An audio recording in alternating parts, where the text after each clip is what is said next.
how to create your own trading system. So napaka-importante if you're actively trading in Bybit na meron tayong sinusunod na sistema para kahit papano meron kang binabalikan. Kasi kung bara-bara yung style mo, wala kang matututunan eh. No, you have to understand na wala namang perfect na sistema.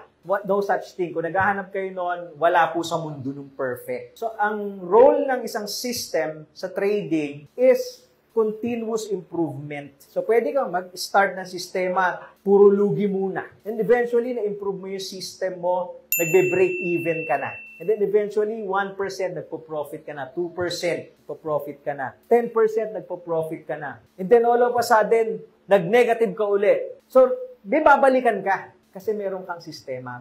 You have something na fix over time, kasi long game naman tayo, that in the long run, magne-net positive yung portfolio mo. Sa katagal-tagal mo sa trading, makakabisado mo, net positive. Not necessarily sobrang laki. May mga times, kaya mo yan, pero ang gusto natin, kaya gusto natin ng isang sistema is yung consistency.